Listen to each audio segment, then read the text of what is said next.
দর্শক, আপনাদেরকে নিয়ে যাচ্ছি পাবনা জেলার ঈশ্বরদীতে অবস্থিত গুরুত্বপূর্ণ স্থাপনায়, যার মধ্যে রয়েছে ঈশ্বরদী হার্ডিঞ্জ রেল সেতু, লালন শাহ সেতু, রূপপুর পারমাণবিক বিদ্যুৎ কেন্দ্র এবং ঈশ্বরদী বিমানবন্দর। আপনারা দেখছেন রূপপুরে পারমাণবিক বিদ্যুৎ কেন্দ্র।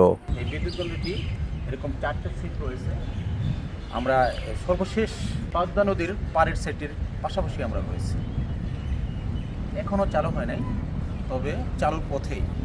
আপনারা দেখছেন 4টে চুল্লি রয়েছে এখানে।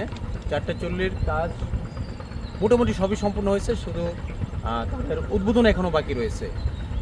এই বিল্ডিংগুলি সেই বিল্ডিং যা বালিশকাণ্ড নামে সবার কাছে পরিচিত। বর্তমানে এখানে দেশি বিদেশি প্রকৌশলীরা বসবাস করেন। রূপপুর পারমাণবিক বিদ্যুৎ কেন্দ্রের পাশ দিয়ে বয়ে গেছে পদ্মা নদীর উপর নির্মিত লালন শাহ সেতু ও হার্ডিঞ্জ ব্রিজ। পদ্মা নদীর উপর 1910 সালে রেল সেতু হিসেবে হার্ডিঞ্জ ব্রিজ তৈরি করা হয়েছে। এই ব্রিজটি সম্পূর্ণ লোহা দ্বারা তৈরি। এখন আপনাদেরকে নিয়ে যাচ্ছি ঈশ্বরদী বিমানবন্দর, পাবনা। বর্তমানে এই বিমানবন্দরের ব্যবহার খুবই কম।